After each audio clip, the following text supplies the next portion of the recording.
Mi marido Javier estaba preparando la cena cuando recibió un mensaje de una compañera de trabajo. Jefe, te echo de menos. Tras un instante de duda respondí yo en su lugar. Ven a casa. Mi mujer no está hoy. Poco después, sonó el timbre. El rostro de mi marido se quedó blanco como el papel, sin una gota de sangre. En la espaciosa cocina de nuestro lujoso apartamento en el barrio de Salamanca, un aroma dulce y salado de estofado de rabo de toro lo impregnaba todo. Era el aroma del calor de hogar, de esa vida familiar feliz con la que tantos sueñan, o al menos, eso era lo que yo había creído firmemente hasta ese mismo instante. Javier estaba de pie frente a los fogones, removiendo la olla que hervía a fuego lento. Llevaba el delantal azul marino que le regalé por nuestro aniversario de boda mientras tarareaba una vieja canción de amor. Visto desde atrás, Javier era el perfecto hombre de éxito, un profesional consumado que también sabía cuidar de su familia. Siempre me lo decía.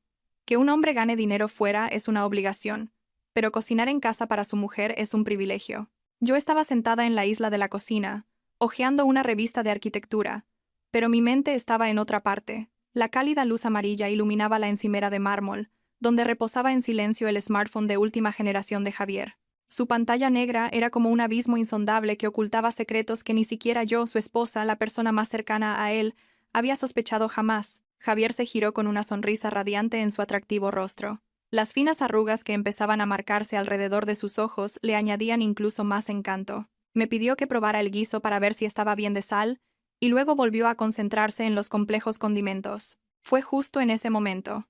La pantalla del móvil sobre la encimera se iluminó de repente, sin sonido, pero con un frío destello azul que indicaba la llegada de un mensaje de WhatsApp.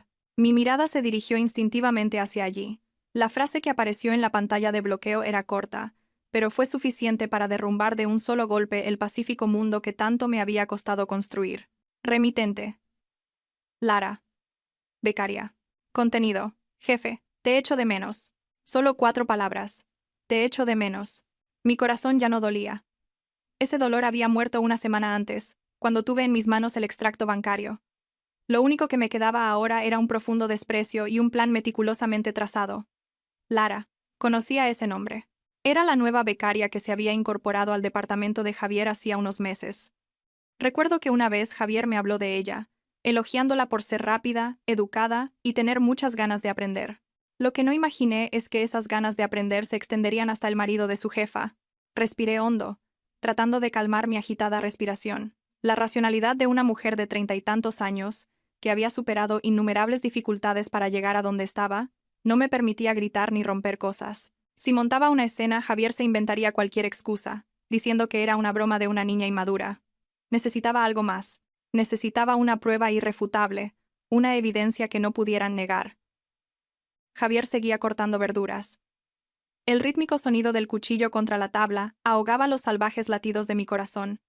En silencio, cogí el móvil. La contraseña para desbloquearlo era nuestro aniversario de boda. ¡Qué ironía! Usaba el día más importante de nuestras vidas como escudo para sus sucios secretos. Tecleé los 6 dígitos familiares. La pantalla se desbloqueó, mostrando la conversación de WhatsApp con el mensaje no leído en la parte superior. Sin leerlo, escribí rápidamente una respuesta. Mis dedos, fríos y precisos, se deslizaron sobre el teclado virtual. Ven a casa. Mi mujer no está hoy. Pulsé el botón de enviar. Vi cómo el doble check azul aparecía, y una leve sonrisa se dibujó en mis labios. Hice una captura de pantalla de esa breve conversación, me la envié a mi propio móvil, y borré cualquier rastro del teléfono de Javier. Quería que él fuera completamente ajeno a todo cuando comenzara la función. Volví a colocar el smartphone en su sitio, exactamente en el mismo ángulo en que estaba. Me temblaban ligeramente las manos, no de miedo, sino de la ira reprimida que bullía en lo más profundo de mi ser. Miré la espalda de Javier. Seguía siendo el mismo hombre, con la misma apariencia entregada. Pero ahora, a mis ojos, todo era una repugnante hipocresía. Estaba interpretando el papel del marido perfecto, pero su mente probablemente volaba hacia su joven y bonita amante. Si tanto quería actuar en esta farsa, me aseguraría de dirigir yo misma la trágica escena final. Me arreglé el pelo, recompuse mi expresión, e intenté volver a mi habitual estado de calma. La tormenta de mi interior quedó oculta tras una mirada serena, esperando la oportunidad de arrasarlo todo. Esta iba a ser una noche muy, muy larga. Javier sirvió el humeante estofado de rabo de toro en una fuente grande, y la colocó en el centro de la mesa. El aroma intenso de la canela, las hierbas y la carne de ternera se extendió por el comedor. Con un paño, limpió meticulosamente hasta la más mínima salpicadura en el borde del plato. Ayer, esa delicadeza me habría conmovido hasta el punto de abrazarlo. Hoy, sin embargo, mirar ese estofado era como contemplar un veneno recubierto de azúcar. Me sirvió un plato lleno de arroz blanco y, cogiendo el trozo de carne más apetitoso, lo colocó sobre mi arroz. Con una voz cálida y grave dijo: «Come mientras está caliente. He cocinado la carne hasta que se deshace en la boca». Incluso se jactó de haber recorrido 3 mercados diferentes para encontrar el mejor rabo de toro y así cuidarme como me merecía. Acepté el plato de manos de mi marido, haciendo un esfuerzo sobrehumano para que no me temblaran las manos.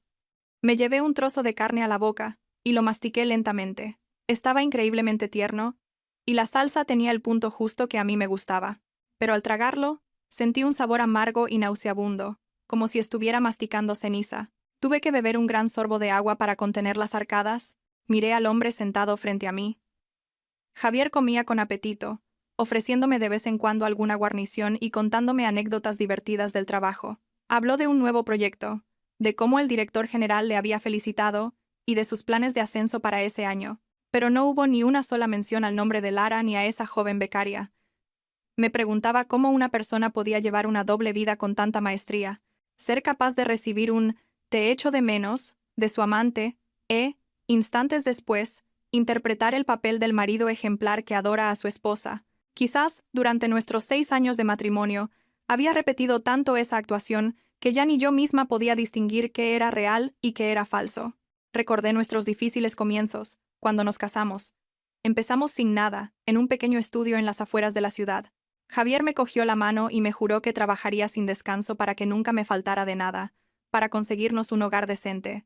Y cumplió su promesa. Este apartamento de lujo, todas estas comodidades, eran el testimonio de nuestro esfuerzo conjunto.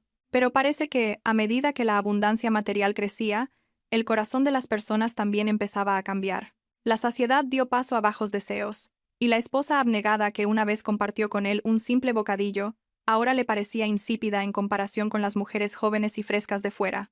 Fingiendo estar llena, dejé los cubiertos. Dije que estaba un poco cansada y no tenía mucho apetito. Javier adoptó de inmediato una expresión de preocupación. Se levantó, se acercó a mí y me puso la mano en la frente para comprobar si tenía fiebre. Su mano era cálida, pero en cuanto tocó mi piel, sentí un frío que me caló hasta los huesos. Giré ligeramente la cabeza para esquivar su contacto hipócrita, excusándome con que iba a por un vaso de agua. Miré de reojo el reloj de la pared. La manecilla corta se acercaba a las 7, y la larga al 12. El tiempo pasaba con una lentitud burlona. Desde su oficina o desde su piso de estudiante, tardaría entre 30 y 45 minutos en llegar. No iba a dejar pasar esta oportunidad de oro. Mi mujer no está hoy. Ese hechizo era más poderoso que cualquier invitación. Cuando volví a la mesa, Javier estaba recogiendo los platos. Me dijo que fuera al salón a descansar, que él se encargaría de fregar. La imagen de mi marido remangándose para lavar los platos, de la que tanto presumía ante mis amigas, ahora me parecía una escena más de su repugnante teatro. Me senté en el sofá y cogí el mando de la televisión, pero no la encendí. Mi mirada estaba fija en la puerta de entrada y mis oídos, atentos a cualquier sonido del pasillo. En mi mente se libraba una batalla feroz. Una parte de mí deseaba que no viniera, que todo hubiera sido una broma de mal gusto, para poder seguir engañándome a mí misma. Pero la otra mitad, la más fría y cruel, anhelaba que el timbre sonara cuanto antes. Quería que este dolor saliera a la luz en toda su crudeza, porque un absceso solo se cura cuando revienta, aunque la cicatriz que deje sea para siempre. Cada minuto pasaba con una pesadez infinita. El sonido del agua en la cocina cesó. Javier salió, secándose las manos con un paño, y me preguntó si me apetecía un poco de fruta de postre. Negué con la cabeza y esbocé una leve sonrisa. Seguramente fue una sonrisa torcida y forzada, pero Javier no se dio cuenta. Estaba demasiado seguro de su propia perfección. O quizás nunca le había importado lo suficiente mi estado de ánimo como para notar algo extraño en mi mirada.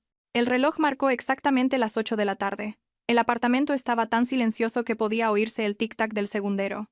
Javier se sentó en el sofá de enfrente y se puso a leer las noticias en su móvil con una expresión de total tranquilidad.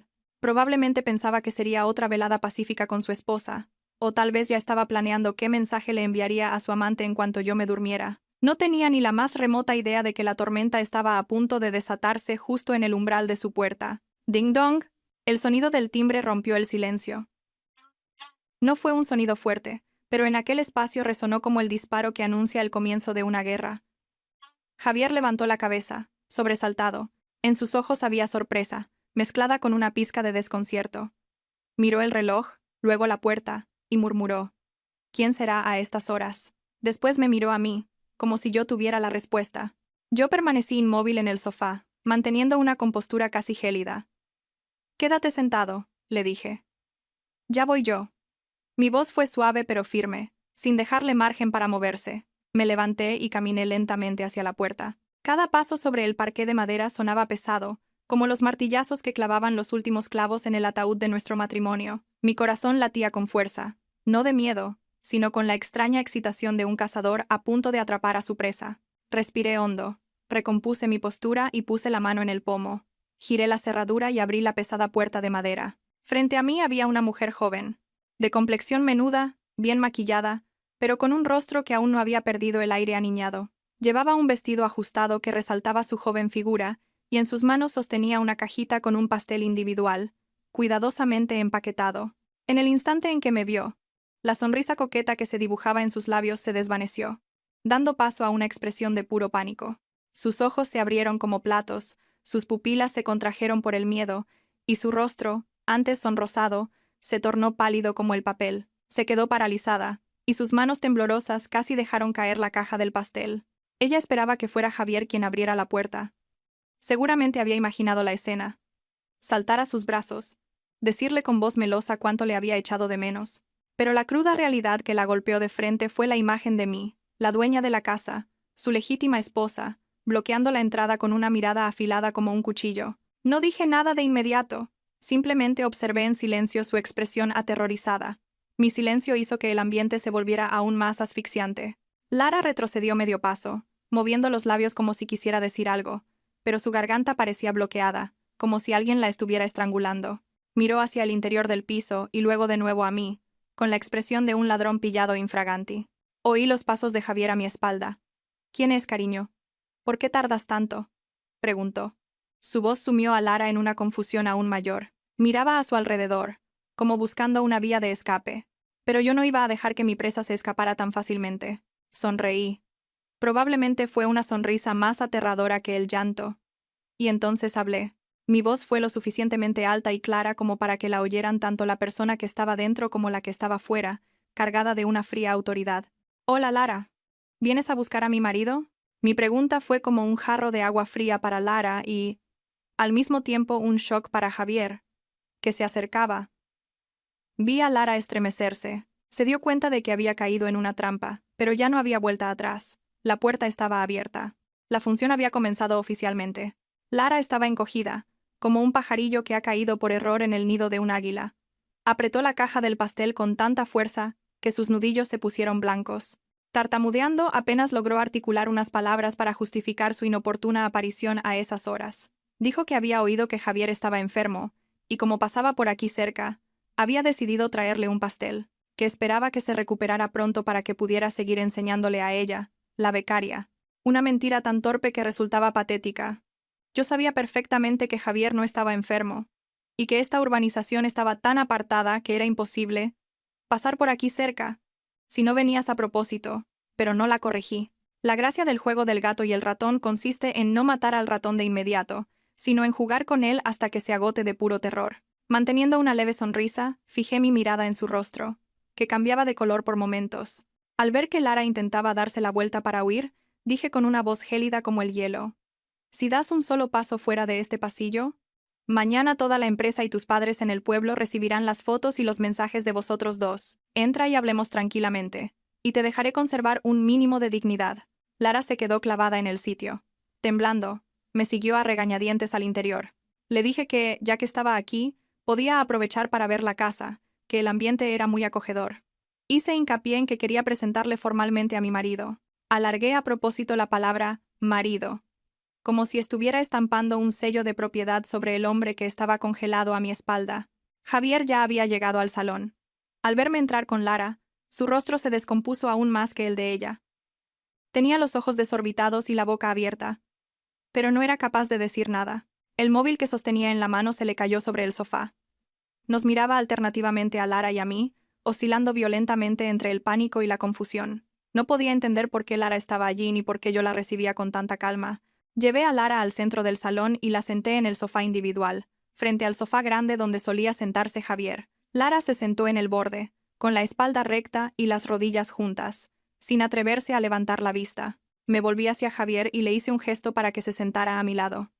Como un autómata sin alma, Javier caminó tambaleándose hasta el sofá. A pesar de que el aire acondicionado estaba a 24 grados, gotas de sudor perlaban su frente. Se sentó lo más lejos posible de mí, como si yo fuera una bomba a punto de estallar. Comencé con las presentaciones. Señalando a Lara, le dije a Javier que ella era esa buena becaria de la que tanto hablaba, que había venido a visitarlo en mitad de la noche, con un pastel y todo, al enterarse de que su jefe estaba enfermo. Luego le presenté a Javier a Lara, diciendo que él era el marido más ejemplar del mundo, un hombre que nunca me había decepcionado.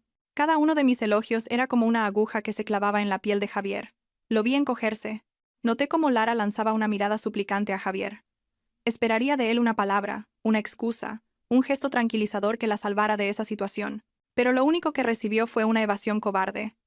Javier mantenía la cabeza gacha, jugueteando con el bajo de su camisa, sin atreverse a pronunciar palabra. Su cobardía no hizo más que aumentar mi desprecio. Y probablemente hasta Lara empezó a sentir una punzada de decepción. El hombre que en la oficina parecía tan admirable y autoritario se había convertido, al ser descubierto en su infidelidad, en un hombrecillo patético que temía más a su esposa que a un león.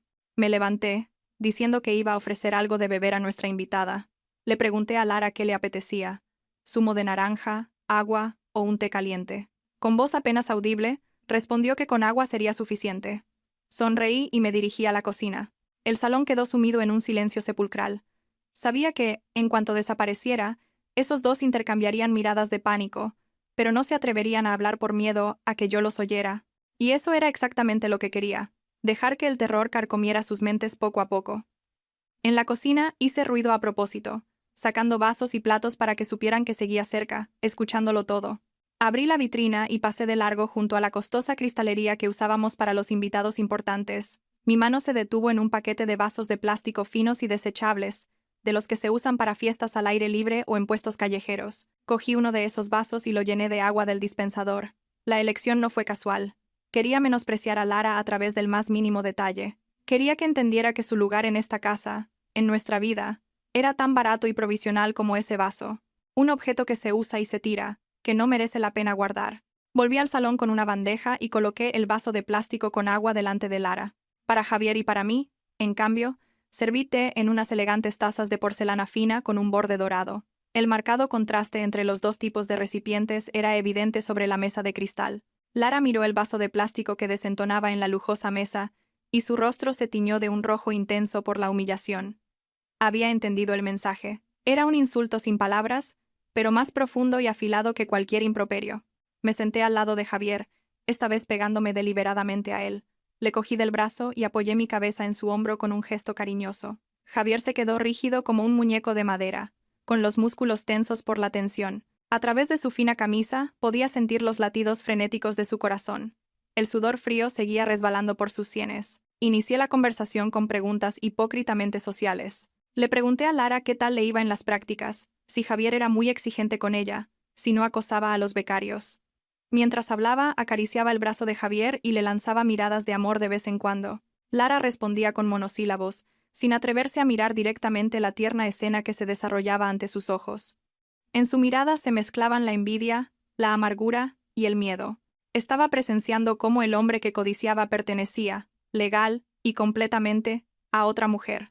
Las dulces promesas que Javier le habría susurrado cuando estaban a solas se volvían insignificantes ante esta aplastante realidad. El aire en la habitación era tan denso que costaba respirar. Ni siquiera el suave zumbido del aire acondicionado lograba disipar la atmósfera asfixiante. Me sentía como si estuviera presenciando una trágica obra de teatro mudo, donde cada actor se esforzaba por cumplir su papel, con la diferencia de que solo yo tenía el guión y conocía el final. De repente, cambié de tema y me dirigí a Javier con voz emocionada. Saqué a relucir nuestros planes de vacaciones en las Islas Canarias para el mes siguiente. Describí con entusiasmo un futuro idílico: el mar azul, la arena blanca, las cenas románticas a la luz de las velas. Añadí que estábamos mirando una casa rural en la Sierra de Guadarrama para pasar los fines de semana, cultivando nuestro propio huerto y pescando, y que ya planeábamos cómo cuidar de nuestros padres en la vejez. Cada una de mis palabras era una daga que se clavaba en el corazón de Lara. Se daría cuenta de que estaba completamente excluida de la vida de Javier, los planes de futuro, el patrimonio, los proyectos a largo plazo. Todo eso nos pertenecía a nosotros como pareja. En ese cuadro, no había lugar para ella. Era solo un capricho pasajero, un placer temporal para Javier. Javier permanecía sentado, en silencio sepulcral, sin afirmar ni negar nada. Parecía estar sentado sobre ascuas, deseando que esa tortura psicológica terminara cuanto antes. Pero yo no iba a soltarlo tan fácilmente. Quería grabar a fuego esta noche horrible en la memoria de ambos, para que sintieran un escalofrío cada vez que la recordaran. Me volví hacia Lara y, con una sonrisa, le lancé una pregunta aparentemente inocente pero cargada de significado. Lara, con lo joven y guapa que eres, seguro que tienes a muchos hombres detrás de ti.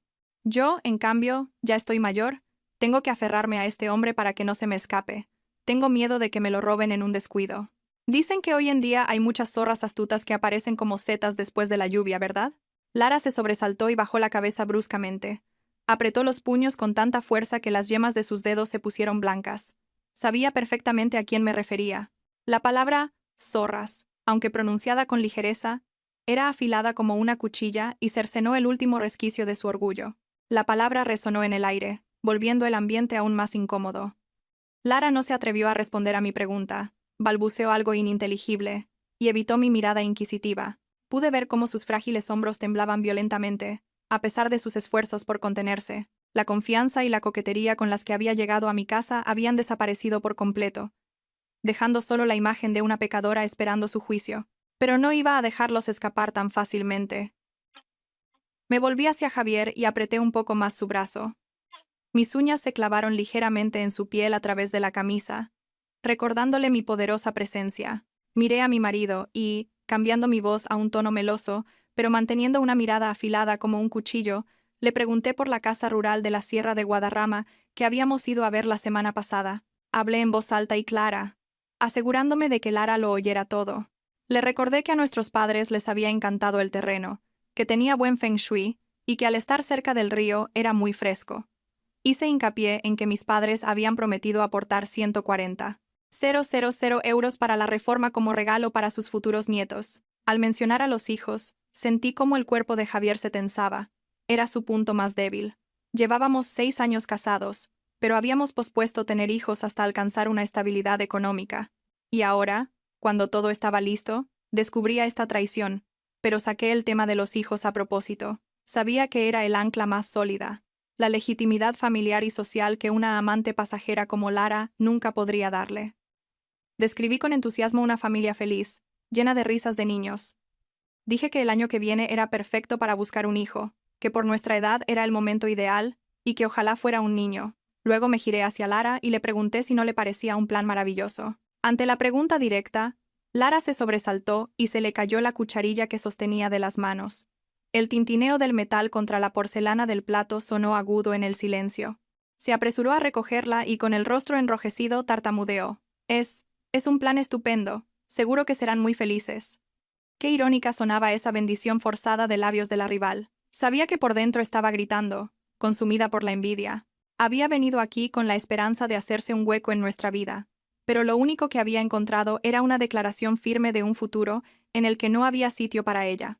El gran patrimonio, los sólidos lazos familiares, los planes a largo plazo, todo ello formaba una muralla inexpugnable que protegía este matrimonio, una muralla que alguien como ella, sin nada que ofrecer, nunca podría derribar. Continué mi ataque psicológico por el flanco financiero. Le dije a Javier: mañana haré la transferencia para la paga y señal de la casa, así que firma rápido los papeles para el cambio de titularidad. Hice hincapié deliberadamente en que la casa estaría a nombre de los dos. Era una declaración de soberanía sobre nuestro patrimonio, una advertencia de que todo lo que Javier tenía estaba ligado a mí y que, si me abandonaba, lo perdería todo. Javier, sudando a mares, asintió con la cabeza. Deseaba que me callara, que dejara de torturarlo con esas dulces palabras sobre el futuro que sonaban más aterradoras que una amenaza a punta de cuchillo. Él sabía perfectamente la advertencia que se escondía detrás de cada una de mis palabras. No seas idiota y no cambies todo lo que tienes por un placer momentáneo. La conversación sobre la casa y los hijos pareció succionar la última gota de vitalidad de Lara. Se encogió en el sofá, abrazando con ambas manos el vaso de agua, como buscando un calor que ya se había desvanecido hacía tiempo. Miré alternativamente el fino vaso de plástico en sus manos y la taza con borde dorado en las mías, sintiendo un placer cruel. Levanté mi taza, bebí un sorbo, y saboreé el sutil aroma del té verde de alta calidad. Comenté lo delicioso que estaba el té, su sabor claro y suave. Le ofrecí a Lara que bebiera también, pero mi mirada se detuvo en su vaso de plástico barato, con una falsa compasión. Lara, ¿estás bien solo con agua? ¿Quieres que te prepare un zumo de naranja? El agua es un poco sosa, ¿no crees? Mi voz era amable, como la de una señora caritativa que da una limosna a un mendigo, pero con un matiz de desprecio. Lara negó apresuradamente con las manos. No, estoy bien. Tenía sed. Con el agua es suficiente. No quiero causar molestias. La palabra molestias que usó me pareció ridícula. Su mera presencia aquí, a estas horas, era la mayor de las molestias. Dejé la taza sobre la mesa. El sonido seco y firme de la porcelana contra el cristal resonó en el salón. Miré a Javier. Seguía sentado como un muerto, con la vista clavada en la punta de sus zapatos. Decidí implicarlo más en este divertido juego. Le dije que pelara unas manzanas para nuestra invitada. Un hombre de la casa debe ser un caballero. ¿Cómo puedes tener a una invitada sentada sin atenderla? Javier, como si hubiera recibido una descarga eléctrica, se levantó de un salto y fue a la cocina a por las manzanas y un cuchillo. Peló la fruta con torpeza, con las manos temblorosas, dejando la piel irregular y a trozos.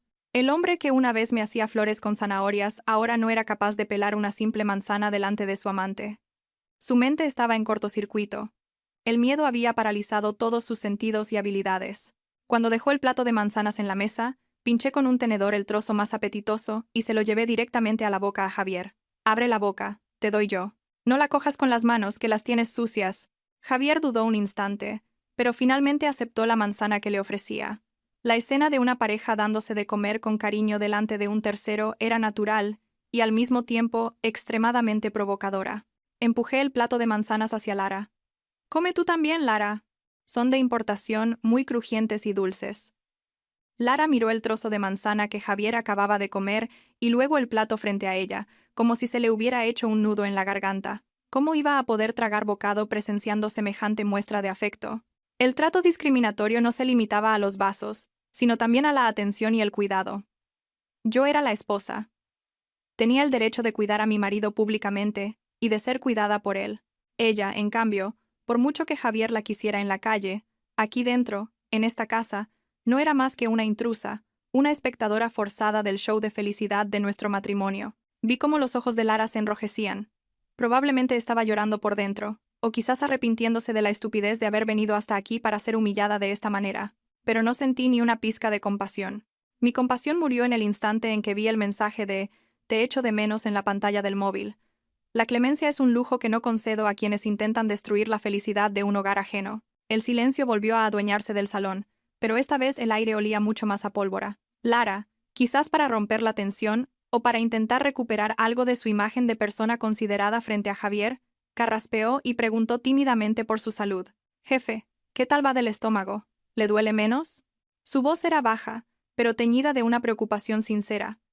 Incluso se ofreció a pedirle a su madre que le enviara un preparado de miel con ajo negro de su pueblo, que según ella era muy bueno para el estómago. Al oír eso, el rostro de Javier se volvió lívido. Negó apresuradamente con las manos, diciendo que estaba bien, que no hacía falta. Miró de reojo hacia mí, aterrorizado, sabiendo que su estúpida amante acababa de cometer un error fatal.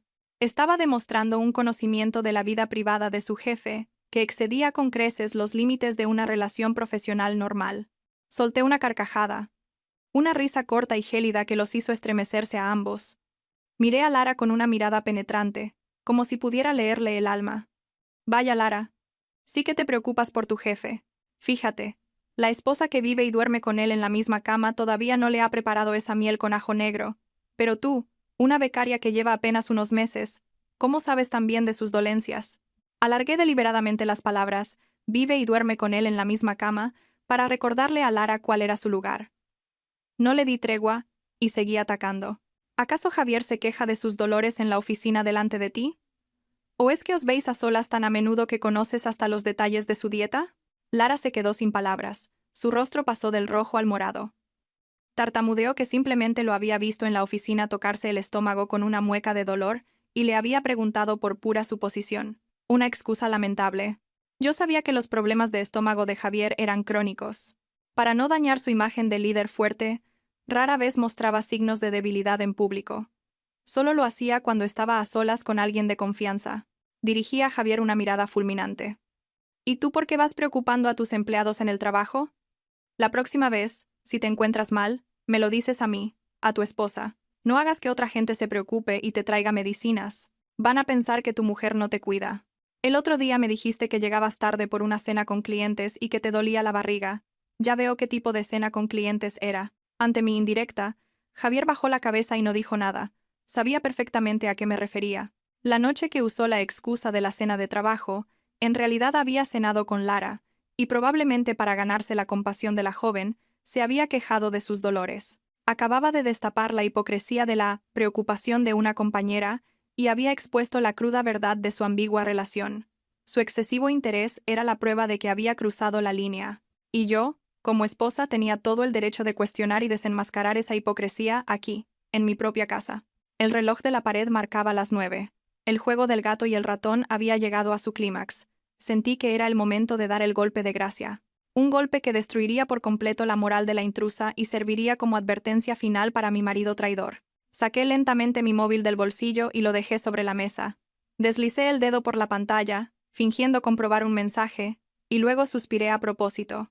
El mundo es muy complicado hoy en día. En las noticias no se habla más que de infidelidades y escándalos. Mis amigas me cuentan que las chicas jóvenes de ahora son muy descaradas.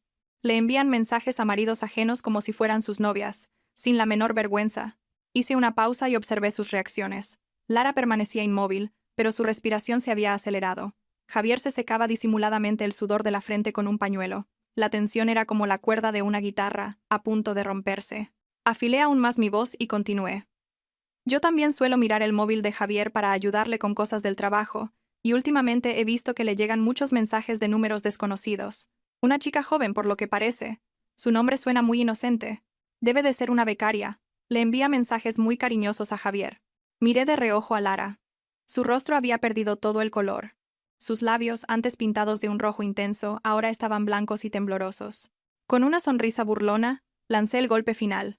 ¿Sabes qué, Lara? El otro día, yo estaba en casa, y mi marido preparaba la cena. Y de repente, una chica le envía un mensaje a su móvil diciendo, «Te echo de menos». ¡Qué valor! ¿No crees?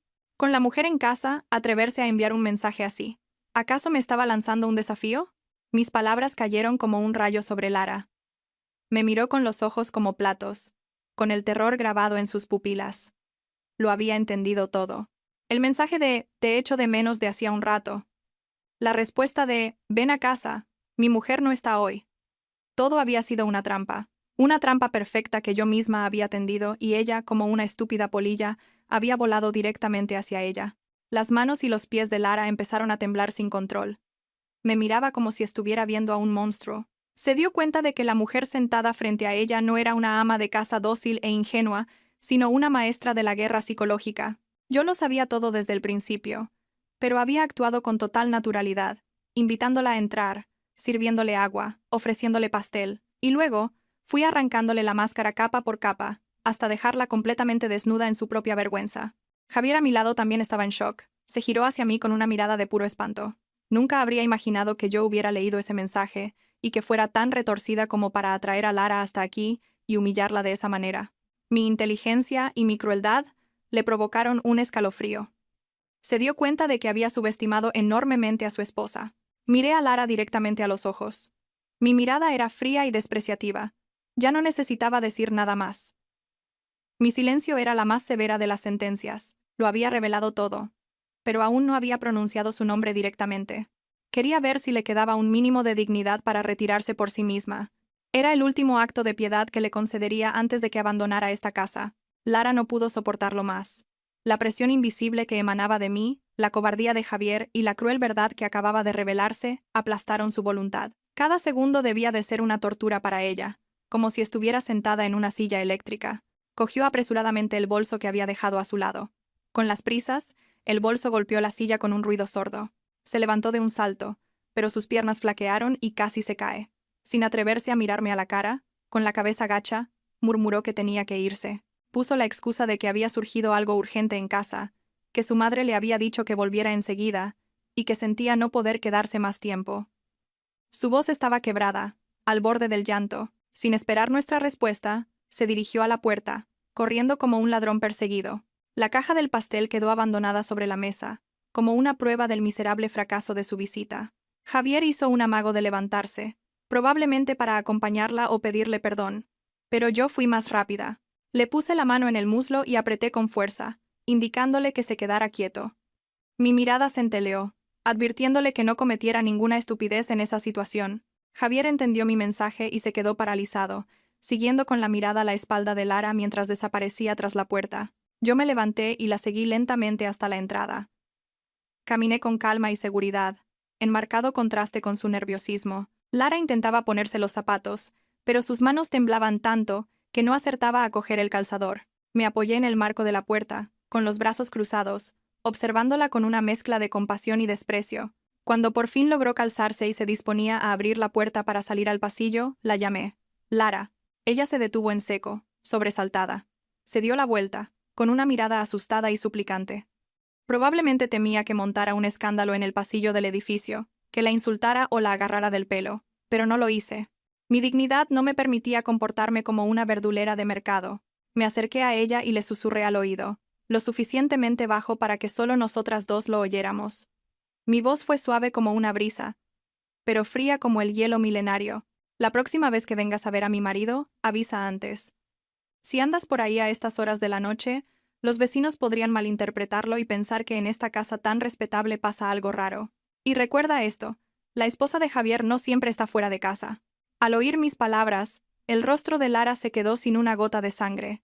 Asintió repetidamente con la cabeza, como una gallina picoteando, balbuceó un sí y salió corriendo hacia el ascensor. Pulsaba el botón frenéticamente, como si quisiera huir de allí lo antes posible. Su figura, pequeña, sola y patética, se recortaba contra la brillante luz del pasillo. La observé hasta que las puertas del ascensor se cerraron, tragándosela. Una leve sonrisa se dibujó en mis labios. Una menos. La joven presa había recibido un buen susto. Ahora, ni aunque le pagaran se atrevería a acercarse a mi marido, pero la guerra no había terminado. El enemigo principal, el que me había causado la herida más profunda, seguía sentado en el salón.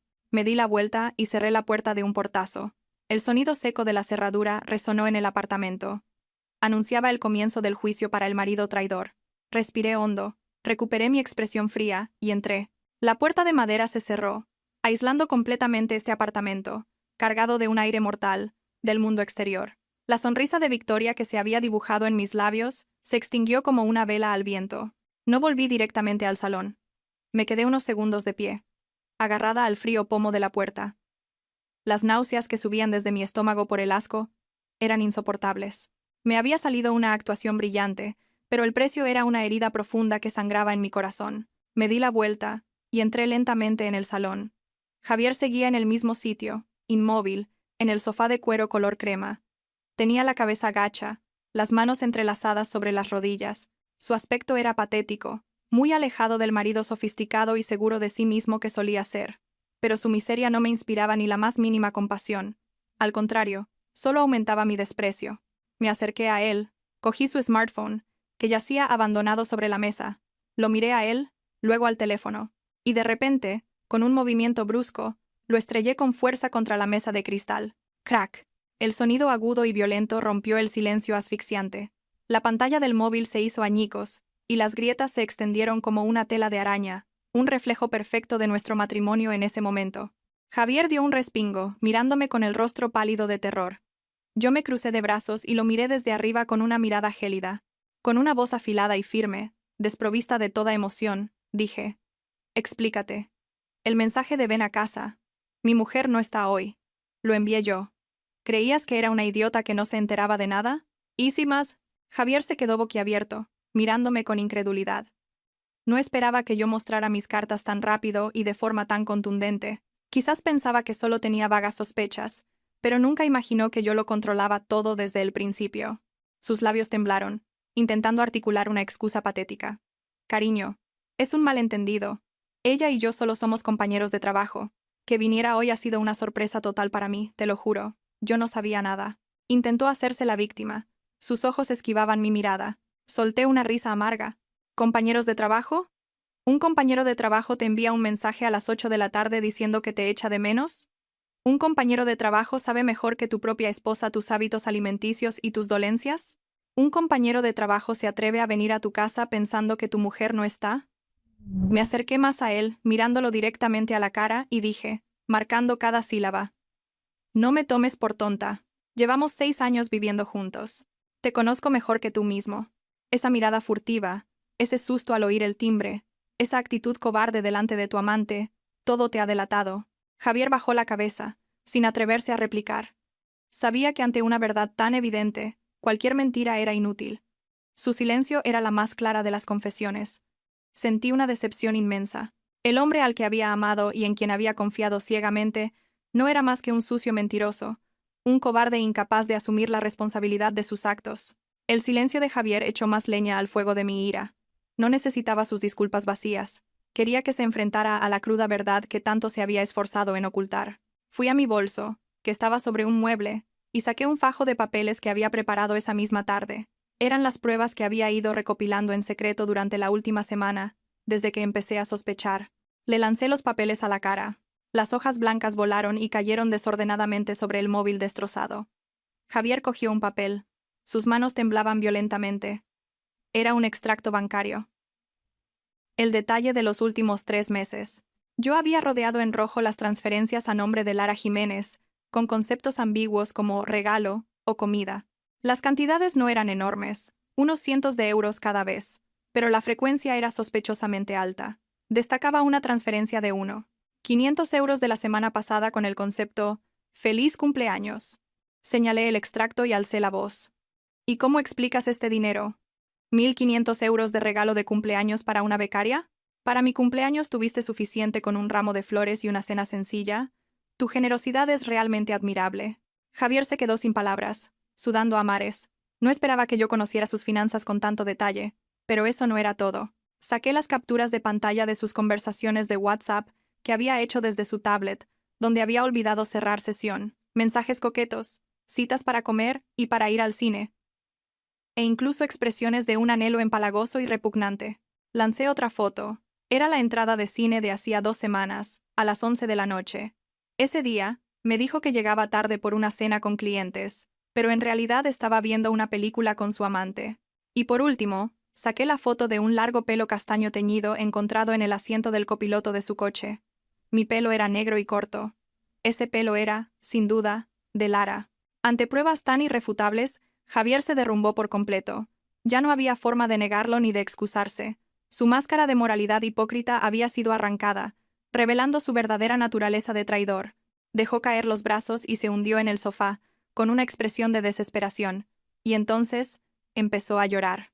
Lágrimas de hombre, algo que rara vez había visto. Lo siento. Me volví loco por un momento. Ella me embrujó. Por favor, perdóname solo por esta vez. Una disculpa tardía. Y una excusa cobarde, echándole la culpa a otro. Los hombres infieles siempre usan el mismo repertorio. Caí en la tentación. No pude evitarlo. Verlo llorar me heló el corazón. Fui a la cocina, cogí la olla con el estofado de rabo de toro que él había preparado con tanto esmero durante toda la tarde. Ante la mirada atónita de Javier, volqué todo el contenido en el cubo de la basura de la esquina. El delicioso aroma del guiso se mezcló con el olor agrio de la basura, creando un hedor nauseabundo. Me volví hacia Javier y le lancé mi última frase. Mi amor por ti es como este estofado. Antes era delicioso y preciado, pero una vez que se contamina, no es más que basura. Y yo no como basura. Mi acto de tirar el estofado fue como un jarro de agua fría para Javier, que pareció despertar de su delirio. Se dio cuenta de que no estaba bromeando. La determinación en mi mirada y en mis actos anunciaba una ruptura irrevocable. Javier corrió hacia mí, se arrodilló y me abrazó las piernas. Lloró desconsoladamente, suplicándome que no lo dejara, que no me divorciara. Juró que lo dejaría todo con Lara, que incluso dejaría el trabajo si era necesario, que haría cualquier cosa para enmendar su error. Apeló a nuestros padres, a nuestros 6 años de matrimonio, intentando retenerme. Yo permanecí rígida como una piedra, dejando que llorara abrazado a mis piernas. Mi corazón ya estaba muerto. Sus juramentos de ahora solo me producían más asco. Si de verdad hubiera valorado nuestros 6 años de amor, no se habría acostado con otra mujer. Si de verdad hubiera pensado en nuestros padres, no habría dejado que las cosas llegaran a este punto. Con frialdad aparté sus manos y retrocedí. Lo miré con lástima y le dije: «Conserva la poca dignidad que te queda. No seas más patético. Mi decisión es irrevocable». Me di la vuelta y fui directamente al dormitorio. Dentro del armario estaba escondida la maleta grande que había preparado esa tarde. La saqué y metí algo más de ropa y mis objetos personales imprescindibles. No me llevé muchas cosas, solo lo que era verdaderamente mío. Esta casa, estos muebles, ahora me parecían manchados por la traición. Salí al salón con la maleta. Javier seguía en el suelo, sollozando con la cabeza gacha. Sus lamentos resonaban en el espacio silencioso. Dejé sobre la mesa una hoja de papel que había impreso previamente. Era el reconocimiento de deuda de los 35,000 euros que mis padres nos prestaron al principio de nuestro matrimonio, cuando no nos llegaba para la reforma del piso, junto con los recibos a nombre de mi padre. Estos 35.000 euros son una deuda clara. Ni se te ocurra no pagarla. Cuando vendas la casa, lo primero será saldar esta deuda, y luego repartiremos el resto. Le dije a Javier con voz gélida. Prepárate para devolver hasta el último céntimo. La casa está a nombre de los dos, pero no voy a pelear por ella. Te la cedo para que vivas con tu amante, pero el dinero de mis padres me lo tienes que devolver. Javier miró los papeles y luego a mí. Su mirada era de pura desesperación. Sabía que no podía conseguir tanto dinero de la noche a la mañana, pero no me importaba. Era el precio que tenía que pagar por su traición. Quería que sintiera el dolor de la pérdida hasta la Medes, tanto a nivel emocional como material. Arrastré la maleta hacia la puerta. Antes de irme, eché un último vistazo a la casa. Lo que una vez fue nuestro hogar, ahora se había convertido en la tumba de mi amor. Abrí la puerta y salí al ventoso pasillo. El sonido de la puerta cerrándose a mi espalda resonó una vez más, poniendo fin a 6 años de mi juventud con ese hombre sinvergüenza. Sin mirar atrás, caminé con paso firme hacia el ascensor. Una nueva vida me esperaba. Sería difícil, pero al menos sería limpia y tranquila. El taxi recorría las calles vacías de la ciudad nocturna. Sentada en el asiento trasero, observaba las luces de las farolas pasar fugazmente. Mi mente estaba en blanco, pero extrañamente ligera. No lloré. Las lágrimas parecían haberse secado por dentro, cristalizadas en una afilada determinación. Me dirigía al apartamento de Sofía, mi mejor amiga desde la universidad. Sofía era una abogada de prestigio en la ciudad, especializada en divorcios y disputas patrimoniales. Era fuerte, decidida y extremadamente inteligente. La había avisado con antelación, así que ya me estaba esperando en el portal cuando llegué. Al verme bajar del coche con el rostro demacrado y arrastrando la maleta, Sofía no me preguntó nada. Se acercó en silencio y me dio un fuerte abrazo. Ante ese cálido gesto de amistad, estuve a punto de romper a llorar, pero me contuve. No era momento de mostrar debilidad. Sofía me llevó a su apartamento. Era un piso pequeño pero acogedor, impregnado del agradable aroma del aceite esencial de lemongrass. Me ofreció un vaso de agua caliente y me dijo que me sentara y se lo contara todo. Y así lo hice. Le conté todo. Desde el fatídico mensaje hasta el teatro que monté para invitar a Lara a casa, el enfrentamiento con Javier y mi decisión de marcharme. Hablé con una calma sorprendente, como si estuviera contando la historia de otra persona. Cuando terminé, Sofía golpeó la mesa con un ruido sordo. Soltó una palabrota y me dijo que había hecho muy bien, que un hombre infiel es imperdonable, y que mi forma de manejar a la amante había sido de un nivel superior, civilizada, pero al mismo tiempo, extremadamente cruel. Sofía comenzó a analizar la situación desde una perspectiva legal. Revisó las pruebas que había reunido, los extractos bancarios, los mensajes, las fotos, asintió con la cabeza y dijo que con eso tenía más que suficiente para ganar en un juicio. Se ofreció a llevar mi caso si Javier no aceptaba un divorcio de mutuo acuerdo. Pero Sofía me dijo que, antes de llegar a los tribunales, debíamos darles a esa pareja perfecta una lección que no olvidaran en su vida. El divorcio era mi liberación, pero la verdadera justicia era castigar al traidor. Me propuso un plan de venganza más sutil. En lugar de montar un escándalo, o exponerlo en redes sociales para convertirnos en el cotilleo de la ciudad, atacaríamos lo que más le importaba a Javier: su carrera y su reputación. Sofía me indicó que organizara todas las pruebas en un único archivo. Me dijo que me ayudaría a redactar un correo de denuncia para enviar a la dirección de la empresa de Javier. Un golpe mortal a su economía y a su credibilidad sería 1000 veces más doloroso que un par de bofetadas. Asentí, de acuerdo. Nuestras miradas se cruzaron, y en ellas brilló la determinación. Esa noche sería la noche en que planearíamos la batalla final. Los 2 días del fin de semana transcurrieron en un silencio aterrador. Javier no paraba de llamar y enviar mensajes, pero no respondí. Apagué el móvil y dediqué todo mi tiempo, en casa de Sofía, a preparar el regalo especial para mi marido y su amante. Sofía me ayudó a redactar el correo. En lugar de insultos o difamaciones, usamos un lenguaje profesional, objetivo y afilado, como si fuera un escrito de acusación. El asunto del correo fue corto pero contundente. Informe sobre violación del Código de Conducta Interno y relación inapropiada entre jefe de equipo y becaria. Escaneé todas las pruebas. Las capturas de pantalla de WhatsApp con las conversaciones subidas de tono, los extractos bancarios que demostraban el uso de su sueldo para comprar regalos, el uso indebido de fondos, la foto de las entradas de cine durante el horario laboral como prueba de negligencia profesional. Sofía organizó todo en un único archivo PDF de más de 10 megabytes, anotando claramente fechas, horas y lugares. El lunes por la mañana, el cielo estaba gris, como presagiando una tormenta. A las 9 en punto, la hora en que todos los oficinistas se sientan en sus puestos y empiezan a revisar su correo, encendí el ordenador. Sofía, sentada a mi lado, me puso una mano en el hombro en señal de apoyo. Respiré hondo y revisé el borrador por última vez. La lista de destinatarios incluía al director general, al director de recursos humanos y a los jefes de los departamentos implicados. No lo envié masivamente a toda la empresa. No quería convertirme en una chismosa barata. Solo lo envié a las personas con el poder de decidir el destino de Javier y Lara. El cursor del ratón se detuvo sobre el botón Enviar. Mi corazón latía con fuerza, no de miedo, sino por la tensión del momento decisivo. Un solo clic cambiaría por completo la vida de 3 personas. Javier perdería la carrera que había construido durante 10 años. Lara perdería el futuro que apenas empezaba a florecer. Y yo pondría punto y final a un pasado doloroso para empezar una nueva página. Recordé la mirada descarada de Lara al llegar a mi casa. Recordé la cobardía de Javier, arrodillado y pidiendo perdón. Recordé el estofado tirado en la basura. La última pizca de compasión que quedaba en mi corazón se desvaneció. Adiós, exmarido. Susurré para mis adentros mientras presionaba con fuerza el botón izquierdo del ratón. Enviado. Una notificación corta y fría apareció en la pantalla del ordenador. El correo, cargado con la sentencia de muerte para las carreras de Javier y Lara, había sido enviado. Me recliné en la silla y solté un largo suspiro de alivio. Se acabó.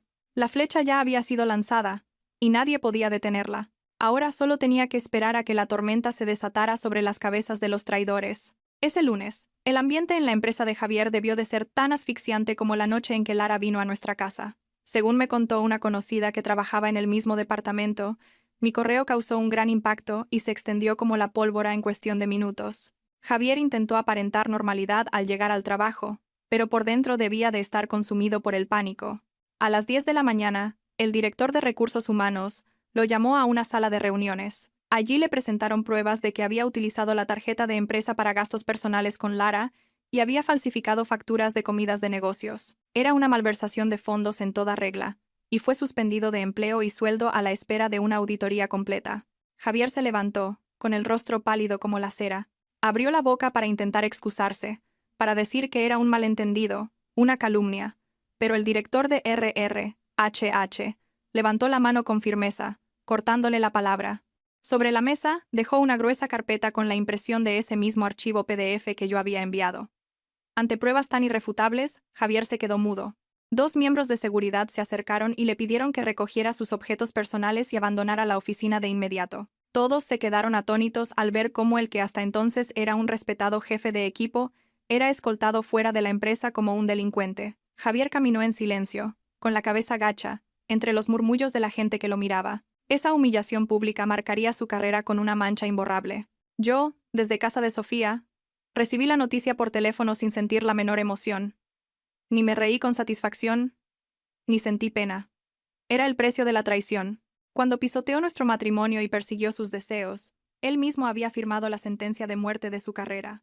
3 días después, se hizo oficial su despido. El motivo, comunicado en una circular interna, fue grave violación de la ética profesional y perjuicio a la imagen y confianza de la empresa. Javier no solo perdió su trabajo, sino que también entró en la lista negra de los responsables de recursos humanos del sector.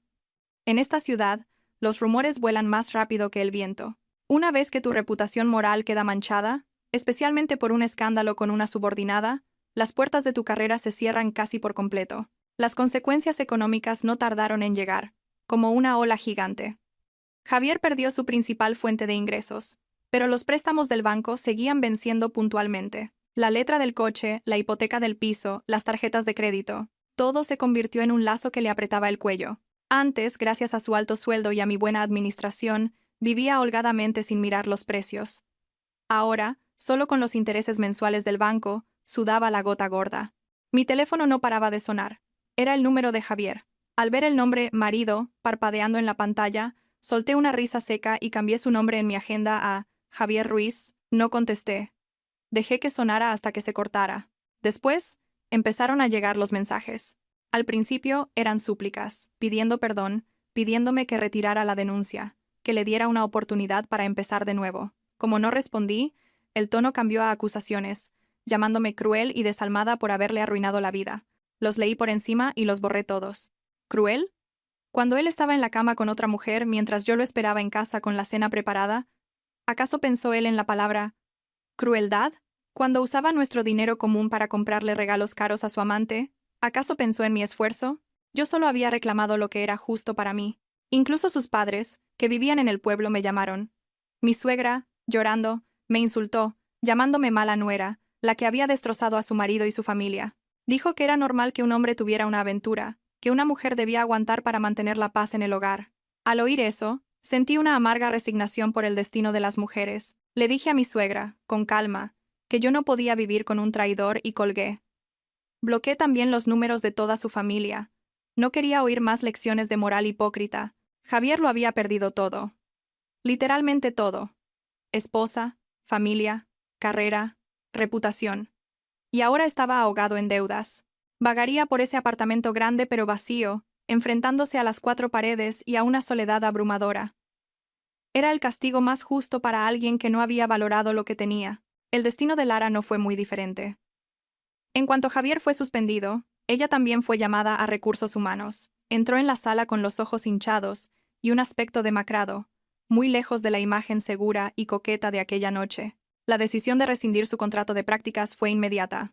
El motivo: violación de las normas de conducta interna y perjuicio al buen ambiente de trabajo. Lara lloró, suplicó una oportunidad, dijo que era joven y había caído en la tentación. Pero en el implacable mundo laboral, esas excusas ingenuas no sirven de nada.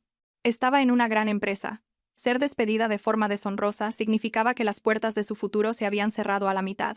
Peor que perder el trabajo fue el desprecio de sus compañeros. La historia de la descarada amante que desafió a la esposa legítima se convirtió en el tema más candente en los chats anónimos de la empresa. Cuando Lara recogía sus cosas en una caja de cartón, nadie se acercó a hablarle ni a ayudarla. Todos la miraban con desdén, cuchicheando a sus espaldas. Los hombres que antes le tiraban los tejos ahora la evitaban como a la peste, por miedo a verse salpicados por el escándalo. Lara salió de la oficina sola, cargando con su caja. El largo y vacío pasillo parecía el camino de espinas que le esperaba. Frente al ascensor, se cruzó con el mismo guardia de seguridad que había presenciado su huida días antes. La mirada de compasión del hombre fue la gota que colmó el vaso, y Lara finalmente rompió a llorar a gritos. Salió corriendo del edificio, dejando atrás las burlas de la gente. Según me contó Sofía, después de ese incidente, Lara no pudo soportar las miradas y se mudó de piso. Puso todas sus redes sociales en privado y desapareció del mundo virtual. Fue una lección muy cara para una joven que apenas empezaba a dar sus primeros pasos en la vida.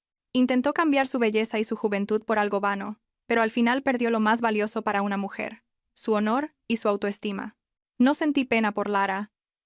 Ella eligió ese camino, ignorando la moral y la ética, y las consecuencias eran suyas. Solo espero que, después de este doloroso fracaso, aprenda a vivir de una forma más correcta el resto de su vida. 2 meses después, nos volvimos a ver en el juzgado para el acto de conciliación del divorcio. Javier parecía haber envejecido 10 años. Llevaba la barba descuidada y la ropa arrugada. Me miraba con ojos suplicantes, pero yo mantuve una actitud fría y distante. Sofía me acompañaba como mi abogada. Su presencia, profesional y afilada, intimidó aún más a Javier. En el juzgado, Javier intentó aferrarse a la idea de que aún me quería y que quería recuperar nuestra relación. Pero Sofía presentó las pruebas irrefutables de su infidelidad, acabando de un plumazo con su débil esperanza. El reparto de bienes fue el punto de mayor tensión. El apartamento de lujo era nuestro mayor activo. Javier, por orgullo, quería conservarlo. No quería verse en la calle. Propuso pagarme mi parte en cuotas mensuales. Solté una risa de desprecio y negué con la cabeza con firmeza. No iba a permitir que ningún vínculo económico me atara a mi exmarido. Sofía, en mi nombre, presentó mis condiciones. O me pagaba en un solo plazo el 50% del valor de la casa, más los 35.000 euros de la reforma que aportaron mis padres, o vendíamos la casa y repartíamos el dinero. Él, por supuesto, debía hacerse cargo de la totalidad de la hipoteca pendiente. El rostro de Javier, desempleado y endeudado, se puso blanco. ¿De dónde iba a sacar cientos de miles de euros de la noche a la mañana? El banco ya había empezado a enviarle notificaciones de embargo por llevar 3 meses sin pagar la hipoteca. Al final, no tuvo más remedio que aceptar la venta de la casa. El apartamento que una vez fue su orgullo se puso a la venta como una oportunidad, por debajo de su precio de mercado, para conseguir una venta rápida. Después de pagar la hipoteca, devolverme mi parte y los 35.000 euros de mis padres, a Javier apenas le quedó dinero. Firmó los papeles del divorcio con mano temblorosa. Su firma torcida puso el punto y final a 6 años de matrimonio. Salió del juzgado con las manos vacías, tanto literal como figuradamente. Sin casa, sin coche, ya lo había vendido para pagar deudas, sin esposa y sin trabajo. Se quedó de pie, solo, en el soleado patio del juzgado, viendo en silencio cómo me marchaba en un taxi. El precio fue muy alto, pero fue enteramente culpa suya. Recibí el dinero de la venta de la casa y el reparto de bienes. Era una suma considerable, suficiente para empezar una nueva vida. En lugar de un gran apartamento como el de antes, elegí un piso más pequeño y acogedor en un barrio tranquilo y lleno de árboles. Decoré mi nueva casa a mi gusto. Se acabaron los muebles ostentosos y llamativos para satisfacer la vanidad de Javier. En su lugar, puse tonos beige suaves, plantas frescas y una sencilla librería de madera maciza. Cada rincón de la casa reflejaba mi personalidad y me transmitía una paz inusual. Esta noche he invitado a Sofía a la inauguración. Estamos sentadas en el balcón, con una brisa fresca, bebiendo vino tinto y contemplando la ciudad iluminada. Sofía ha brindado por mi liberación, por haber salido de ese desastre. He sonreído y chocado mi copa con la de mi valiosa amiga. Sin ella, sin su fuerza y su determinación, probablemente no habría superado esta tormenta con tanta entereza. El móvil ha vibrado con una notificación. El ingreso de mi nómina. Me han ascendido a jefa de equipo después de liderar con éxito un gran proyecto. El trabajo intenso me ha ayudado a alejarme gradualmente del dolor del pasado. He abierto Facebook y he visto un mensaje de una desconocida. Su foto de perfil era un girasol en plena floración. Me daba las gracias. Resulta que Sofía había compartido mi historia de forma anónima en un foro de mujeres para alertar a otras, cambiando todos los nombres y detalles personales. La mujer me decía que leer mi historia le había dado el valor para dejar a su marido, que llevaba años maltratándola y siéndole infiel. Al leer el mensaje, he sentido una extraña calidez en el corazón. Mi dolor no había sido del todo inútil. Se había convertido en una motivación y una lección para otras mujeres que navegaban en un mar de sufrimiento. He respirado hondo, disfrutando del aire fresco de la noche de otoño. El pasado quedó cerrado tras las puertas del juzgado. Ahora, ante mí, se extiende un cielo amplio y lleno de esperanza. Soy Carmen, tengo 32 años, soy soltera, independiente y feliz. He sonreído y he bebido un sorbo de vino. El sabor amargo del vino y el regusto dulce que deja en la garganta se parecen a mi vida ahora. Supongo que hay que pasar por el amargor para poder saborear la dulzura de la libertad. Muchas gracias por escuchar mi historia hasta el final.